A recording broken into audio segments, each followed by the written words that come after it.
मेरी बड़ी ननद का बेटा 20 साल का था और मेरा पति 46 साल का था। नंद के बेटे को देखते ही अपने दिल को काबू में न कर पाई। जब पति काम से शहर गया तो मैं अगली रात नंद के बेटे के कमरे में चली गई। मैं बस अपना ख्वाहिश पूरा करना चाहती थी।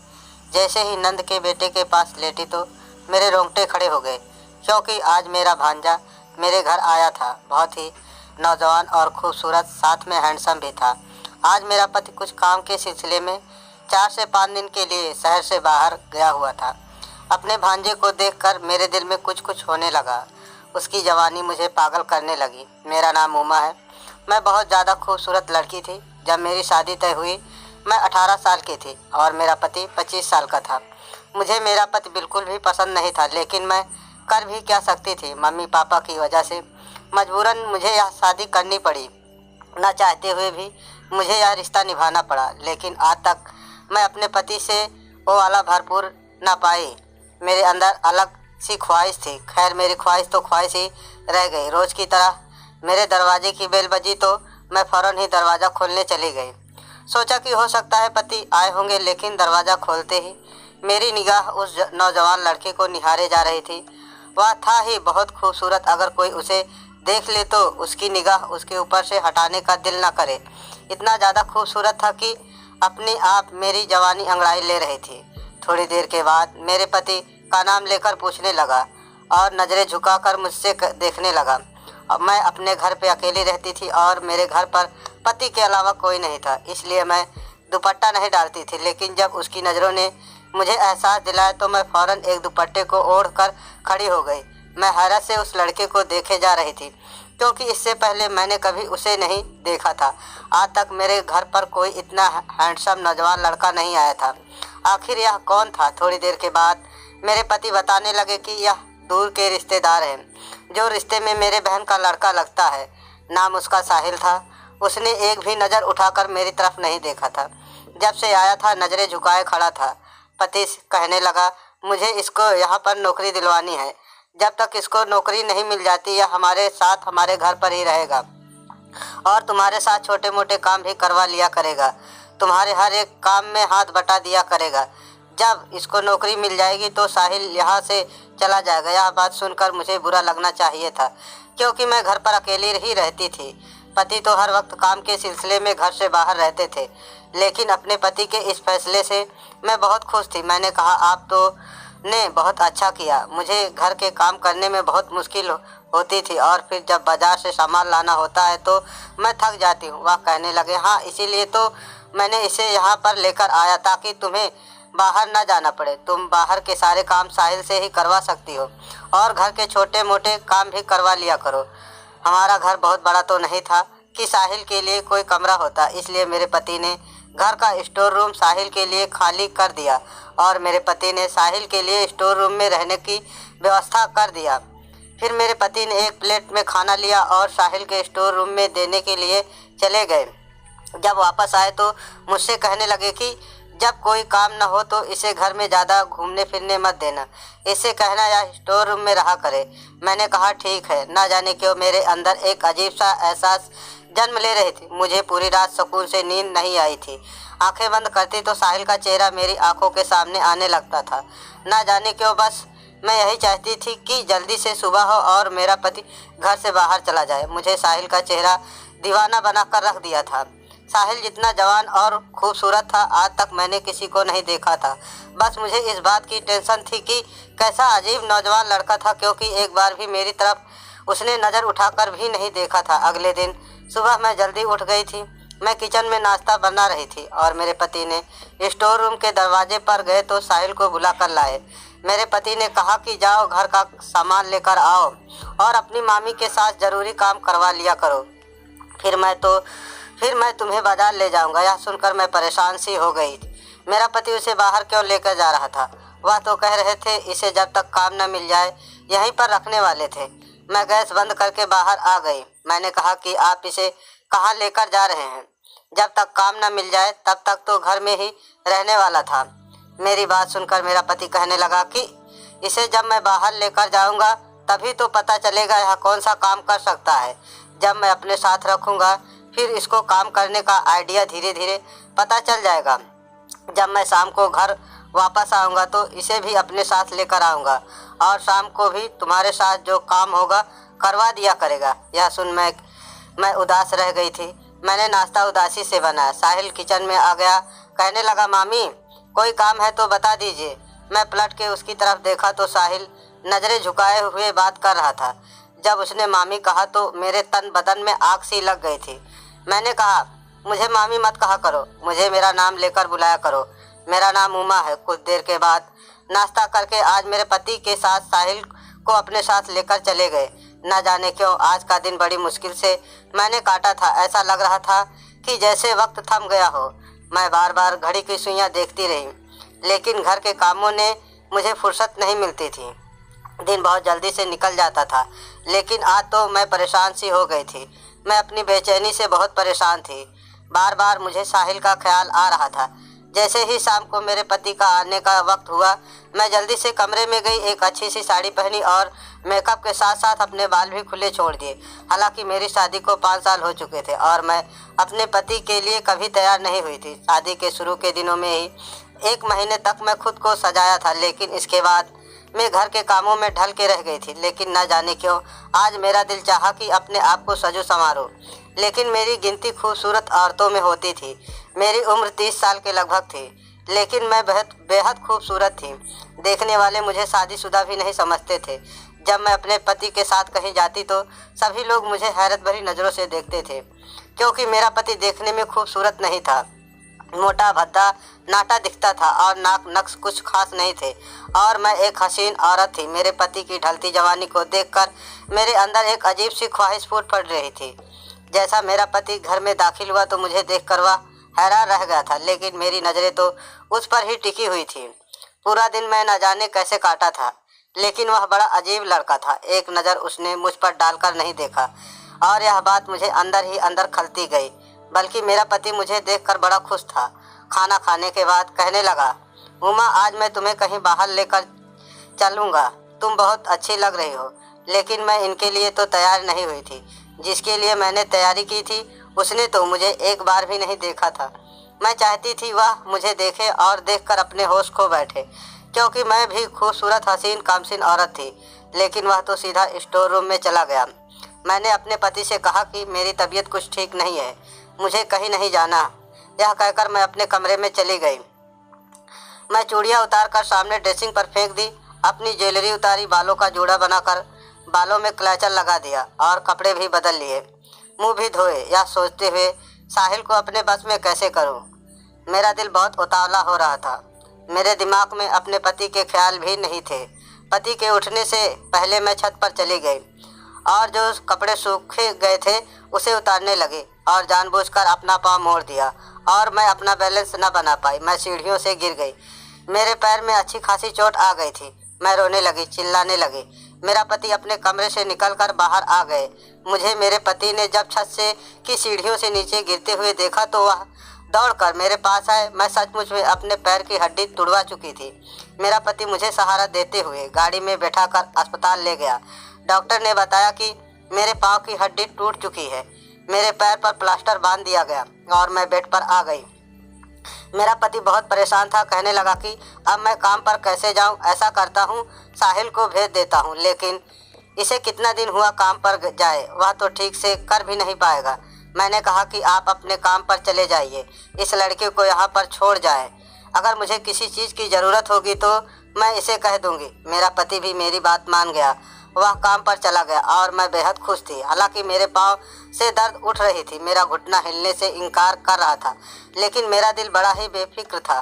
पति के जाते ही मैंने साहिल को पुकारा और साथ ही अपना दुपट्टा उतारकर सामने सोफे पर फेंक दिया। जैसे वह मेरे कमरे में आया और कहने लगा कि जी कहिए। मैं चाहती थी वह मेरे पास आ जाए। थोड़ी देर के बाद कहने लगा, क्या चाहिए आपको? वैसे मैंने खाना बना दिया है, मुझे खाना पकाना आता है और मैंने घर की साफ सफाई भी कर दिया है। मैंने उससे कहा, इधर बैठो। यह सुनकर उसकी नज़र मुझ पर पड़ी तो, लेकिन उसने फौरन ही अपनी नज़र फेर ली थी और 3-4 कदम पीछे हट गया। कहने लगा, अगर आपको किसी चीज़ की ज़रूरत हो तो मुझे बुला लीजिएगा। मुझे साहिल पर गुस्सा आने लगा। मैंने कहा, मेरे पैर में बहुत ज़्यादा दर्द है और मुझे कमरे में घबराहट सी हो रही है। मुझे बाहर हॉल में बैठना है, मुझे सहारा देकर बाहर बैठा दो। मैं चाहती थी कि वह मेरे करीब आए। यह सुनकर वह हैरत का शिकार हुआ था। वह कहने लगा कि मैं ऐसा नहीं कर सकता, रात को मामा जी आएंगे तो ही आप बाहर आ सकती हैं। यह कहकर वह कमरे से बाहर निकल गया। मुझे उस पर बहुत गुस्सा आ रहा था। वह मेरी तकलीफ़ क्यों नहीं समझ रहा था। जितना मैं उसके पास जाने की कोशिश करती उतना ही वह मुझसे दूर भागता था। लेकिन एक दिन मुझे मौका मिल ही गया।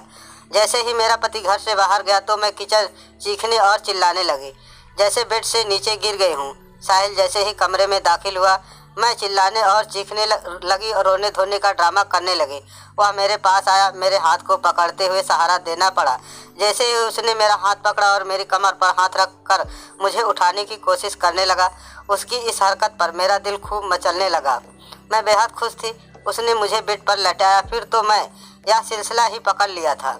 मैं बार बार उसे पुकारती, वह बेचारा मजबूरन मुझे सहारा देता। मैं चाहती थी कि मेरे करीब आकर वह बेचैन हो। और एक मर्द को कोई औरत इतने करीब होने से कुछ ना कुछ होता है, इसके दिल में भी हलचल मचनी शुरू होगी। असल में इंसान को जो चीज़ मिलनी चाहिए, जिसमें उसकी ख्वाहिश हो, वह चीज़ तो उसे परेशान कर देता है। मेरा भी यही मसला था। मेरी शादी को 8 साल बीत गए थे, लेकिन औलाद नहीं थी। मैं अभी प्रेग्नेंट नहीं हो पाई थी। मेरे पति ने आज तक कभी मुझे इस बात का ताना नहीं दिया था। मैं बहुत खूबसूरत औरत थी, इसलिए जब भी किसी महफिल में जाती तो नौजवान खूबसूरत लड़कों को देखकर मेरी नज़रें उसके आसपास घूमती रहती थी। मैं हसीन और नौजवान को देखकर प्यार भरे आहें भरती थी। उस वक्त मुझे अपने साथ बैठा अपना पति बहुत बुरा लगता था। कभी लगता कि मैंने यह शादी करके बहुत बड़ी गलती कर दी। मुझे यह शादी नहीं करनी चाहिए थी। मुझे अपनी मम्मी पापा के फैसले पर शादी करके बहुत अफसोस हो रहा था। मेरा पति खूबसूरत नहीं है, क्योंकि हर इंसान को सब चीज़ तो नहीं मिल सकती है। मुझे लगा था कि वक्त के साथ साथ मेरे दिल की यह ख्वाहिश खत्म हो जाएगी, लेकिन ऐसा नहीं हुआ। मुझे कभी भी मेरा पति अच्छा नहीं लगता था। यहाँ तक कि मैं एक अच्छे बड़े घर में रहती थी। मेरे कमरे में एसी वगैरह लगा हुआ था। खाने पीने के हर चीज़ की व्यवस्था थी। पैसा खर्च करते हुए मुझे सोचना भी नहीं पड़ता था। लेकिन मुझे अपने पति के साथ रहना अच्छा नहीं लगता था। मुझे वह बिल्कुल भी पसंद नहीं था। जितना वक्त मेरा उसके साथ गुजरा, मैं एक दिमागी तकलीफ़ से गुजरती थी। उस वक्त ना तो मुझे कुछ अच्छा लगता था और ना ही वह बड़ा घर। कभी कभी मुझे यह लगता था कि शायद मैंने गलती की। अगर मेरा पति मेरी मनपसंद होता तो शायद मैं उसके साथ एक कमरे में भी हंसी खुशी गुजारा कर लेती, उससे जी भर के बातें करती। मेरी ख्वाहिश मेरे अंदर ख्वाहिश बनकर ही रह गई। साहिल को देखकर मुझे लगा कि बस मेरी तलाश खत्म हो गई है। मैं चाहती थी कि वह भी मेरे तरफ देखे और आहें भरे, लेकिन नज़र ही नहीं उठाकर देख रहा था। मैं तो उसकी आंखों में अपने लिए मोहब्बत देखना चाहती थी। अब मेरा पाँव काफ़ी हद तक ठीक हो चुका था, प्लास्टर भी उतर चुका था, लेकिन मैं जानबूझकर चीखने लग जाती थी ताकि वह मुझे सहारा दे। मेरा पति कहने लगा कि मैं तुम्हें दोबारा टेस्ट करवा देता हूं ताकि तुम्हारे लिए चलना फिरना आसान हो जाए, और डॉक्टर ने तो कहा है कि तुम अपने पैर पर वजन रख सकती हो। मैंने गुस्से में अपने पति की तरफ देखने लगी। मैंने कहा कि डॉक्टर को क्या पता है कि मुझे क्या तकलीफ़ है, उसका क्या है, वह तो जो चाहे कह देंगे। लेकिन मैं यह ड्रामा कब तक कर सकती थी। मैं अपने पति से पीछा छुड़वाना चाहती थी। एक बार जब मेरा पति काम से चला गया तो मैंने देखा कि साहिल अपने मोबाइल पर किसी से बातचीत कर रहा है। इसके पास एक छोटा सा मोबाइल था, लेकिन वह बात करने में बिजी था। मेरा पाँव अब चलने फिरने के काबिल था। मैं जानबूझकर धीरे धीरे चलती गई, स्टोर रूम के दरवाजे तक चली गई। वह किसी से कह रहा था कि मैं बहुत जल्द माँ को तुम्हारे घर भेजूंगा। अब तो मेरी नौकरी भी मिलने वाली है, तुम्हारे पिताजी भी इनकार नहीं कर सकते। मैंने बहुत बड़ी रकम भरी है, मैं शादी करके तुम्हें शहर ले आऊँगा। अभी मैंने इतना ही सुना था कि मेरे होश उड़ने लगे। मैं तो साहिल से बेहद मोहब्बत करने लगी, उससे जुदा नहीं हो सकती थी। मैं चाहती थी कि वह मुझसे मोहब्बत करे, लेकिन वह तो शायद किसी और लड़की के चक्कर में था। मैं धीरे धीरे चलती हुई अपने कमरे में चली गई। मुझे इस वक्त सब कुछ बुरा लग रहा था। मेरा जी चाह रहा था कि वह लड़की मेरे सामने आ जाए तो मैं उसका गला घोंट कर मार डालूं। साहिल मेरे अलावा कैसे किसी लड़की से मोहब्बत कर सकता है। मैं आईने के सामने अपने आप को देखने लगी। मैं बहुत खूबसूरत थी। यह कैसे मुमकिन है कि मैं साहिल को अच्छी ना लगूं? वह कैसे मेरे अलावा किसी भी दूसरी लड़की की तरफ देख सकता है? फिर मेरे दिमाग में आने लगा कि हो सकता है वह लड़की बहुत खूबसूरत होगी, मुझसे ज़्यादा हसीन होगी। फिलहाल जो भी है, यह बात बर्दाश्त नहीं कर पा रही थी। गुस्से में मेरी आंखों से आंसू बहने लगे। मैं साहिल को आवाज़ देकर अपने कमरे में बुलाने लगी। जब साहिल ने मुझे सही सलामत अपने पाँव पर खड़ा देखकर वह कुछ हैरान हुआ था। कहने लगा, मामी जी, आपने मुझे क्यों बुलाया है? मैंने कहा, अंदर आओ, मुझे तुमसे कुछ बात करनी है। वह अंदर दाखिल हो गया। मैंने उसे कहा कि मैं तुमसे मोहब्बत करती हूँ। यह सुनकर तो हैरान होकर रह गया। साहिल पहली बार नज़र उठाकर मेरी तरफ देख रहा था, लेकिन वह भी नफरत भरी लफ्ज में कहने लगा, शर्म नहीं आती मुझसे इस तरह की बातें करते हुए? मैंने कहा, तुम हो ही इतने हसीन, इसमें मेरा क्या कसूर? फिर मैंने अपने अलमारी से बहुत सारे रुपए निकाल कर दे दिए। यह देखकर साहिल बहुत ज़्यादा हैरान हो गया। मैंने कहा, मैं तुम्हें नोटों से भर दूंगी अगर तुम मेरी ख्वाहिश पूरी कर दो। मेरी बात सुनते ही उसने ज़ोरदार थप्पड़ मेरे मुंह पर मार दिया। उसने कहा, मामा को सब कुछ बता दूंगा कि आपकी सोच क्या है। मैं तो हमेशा आपको मामी माँ की तरह समझता था। तुमको तो शर्म नहीं आती है मेरे बारे में ऐसा सोचते हुए? और आप यह बात कैसे कर सकती हैं? आप तो खुद एक शादीशुदा हैं। आपके मुंह से ऐसी बातें शोभा नहीं देती हैं। लेकिन मैं भी गुस्से में कहा कि मैं कुछ नहीं जानती, बस इतना जानती हूँ कि मैं तुमसे मोहब्बत करती हूँ और मैं तुम्हारे प्यार में पागल हो चुकी हूँ। मुझे हर हाल में तुम्हारा साथ चाहिए। तुम मेरे अलावा किसी और के साथ शादी भी नहीं कर सकते हो। अगर तुमने मेरे पति से कुछ भी कहने की कोशिश की तो मैं तुम्हारा बहुत बुरा हाल करूँगी। मैं साहिल की दीवानी हो चुकी थी। मुझे उसके अलावा कुछ नहीं दिखता था। मैं भी चीखती चिल्लाती हुई उससे बातें कर रही थी। थोड़ी देर के बाद वो मेरे कमरे से चला गया। जब सुबह हुई तो मेरे पति से बात कर रहा था। मेरे पति से कहने लगा कि मैं अब अपने घर जाना चाहता हूँ। मैं यहाँ पर कोई काम नहीं कर सकता। मुझे नौकरी नहीं करनी है। मैं आज और अभी अपने घर के लिए निकल रहा हूँ। फिर मेरे पति कहने लगे, तुम यह कैसी बातें कर रहे हो? तुम्हें तो पता है ना कि तुम्हारी नौकरी मिलने वाली है, और वैसे भी तुम्हारे नौकरी के पीछे 2 से 3 लाख रुपया खर्चा हो चुका है, और तुम नौकरी नहीं करोगे तो मेरा पैसा कैसे चुका पाओगे? लेकिन साहिल ने गुस्से से कहा, मैं कुछ नहीं जानता, बस मुझे यहाँ पर नहीं रहना है। मैंने भी कहा कि ठीक है, लेकिन 3 से 4 दिन तक तुम्हें मेरे घर पर ही रहना होगा, क्योंकि मैं कुछ काम के सिलसिले में शहर जा रहा हूँ। जब तक मैं वापस लौट कर ना आ जाऊँ तब तक तुझे मेरे घर पर ही रहना होगा। जब मैं घर वापस आ जाऊंगा उसके बाद तुम यहाँ से चले जाना। मेरा पति तो 4 से 5 दिन के लिए घर से बाहर जा रहा था। यह सुनकर तो मैं बहुत ज़्यादा खुश हो गई थी, खुशी से झूमने लगी थी। मेरे मन में बस एक ही सवाल आ रहा था कि मैं इतने दिनों में अपने हर एक इच्छा पूरी कर सकती हूँ। साहिल से हर एक तरीके से अपनी ख्वाहिश पूरी करवा सकती हूँ। साहिल यह बात सुनकर बहुत ज़्यादा परेशान हो गया था, लेकिन मैं अगले ही सुबह अपने पति का बैग पैक कर दिया। लेकिन मेरे पति ने मुझसे कहने लगे कि तुम साहिल का थोड़ा ध्यान रखना, कहीं यहाँ भाग ना जाए। मैंने कहा, आप फिक्र मत कीजिए, मैं उसे कहीं नहीं जाने दूंगी। जब तक आप वापस ना आ जाते तब तक इसे मैं कमरे से बाहर भी नहीं निकलने दूंगी। थोड़ी देर के बाद मेरा पति घर से निकल गया और साहिल भी मेरे पति को छोड़ने चला गया। जब घर लौटा तो मैं गुलाब की तरह महकते हुए साहिल के सामने खड़ी हो गई, लेकिन उसने तो मेरी तरफ एक नज़र ही नहीं डाला। सीधा ही अपने स्टोर रूम में चला गया और अंदर से दरवाज़ा भी बंद कर लिया। यह सब देखकर मुझे बहुत ज़्यादा गुस्सा आ रहा था। इतनी मुश्किल से तो मेरा पति घर से बाहर गया था। मैं भी उसके पीछे पीछे दरवाजे तक पहुंच गई और बाहर से कहने लगी, साहिल प्लीज़ दरवाज़ा खोल दो। लेकिन जैसे ही मेरी आवाज़ साहिल के कान तक गई, उसने फ़ौरन ही कहा, आप यहाँ से चली जाएं, मैं दरवाज़ा नहीं खोलूँगा। लेकिन फिर भी थोड़ी देर तक मैं उसका दरवाज़ा खटखटाती रही। जब साहिल ने दरवाज़ा नहीं खोला तो मैं अपने कमरे में चली गई। मुझे तो उस पर बहुत ज़्यादा गुस्सा आ रहा था। यह सब सोचते सोचते मेरी आंख लग गई। जब मेरी नींद खुली तो सुबह के 3 बज चुके थे। मैं फ़ौरन से उठी और साहिल के कमरे तक जाने लगी। मुझे अचानक से याद आया कि खिड़की की तरफ से मैं अंदर जा सकती हूँ। दबे पाँव मैं खिड़की की तरफ से कमरे में चली गई और साहिल के पास जाकर लेट गई। जब कमरे में किसी ने लाइट जलाई तो मेरी नज़र साहिल के ऊपर चली गई। अब तो मैं हैरान परेशान सी हो गई। साहिल तो वहाँ पर खड़ा है, तो मैं किसके पास सो गई। जब मेरी नज़र मेरे पति के ऊपर पड़ी तो मेरे पैरों तले से ज़मीन निकल गई। मेरा पति कहने लगा कि जो तुम्हारे मन में खुरपत चढ़ रही है, मुझे सब कुछ पता चल चुका है। साहिल तो मुझे पहले ही बता चुका है कि तुम्हारे मन में क्या कुछ चल रहा है। यह सब तो मेरा ड्रामा था। मैं यह सच अपनी आंखों से देखना चाहता था, तुम्हें रंगे हाथ पकड़ना चाहता था। मैं तो अपने पति के पैरों के नीचे गिरकर फूट फूट कर रोने लगे, लेकिन मेरे पति को कोई फर्क पड़ने वाला नहीं था। उसने कहा कि कल सुबह तुम मेरे घर से चली जाना और मैं तुम्हें तलाक दे दूंगा, क्योंकि मैं किसी भी भिखारन के साथ अपनी ज़िंदगी खुशी खुशी गुजार लूँगा, लेकिन तुम जैसी बेवफा औरत के साथ मैं एक पल भी हरगिज़ नहीं रह सकता। मैं तो दिन रात मेहनत करके तुम्हारी हर एक ख्वाहिश को पूरा करना चाहता था कि मेरी पत्नी खुश रहे और अपने पति की खिदमत करे, लेकिन मुझे क्या पता था कि मेरी पत्नी के दिमाग में क्या कुछ चल रहा है। अब मैं पूरी तरीके से बर्बाद हो चुकी थी। मेरे पास खोने को कुछ नहीं बचा था।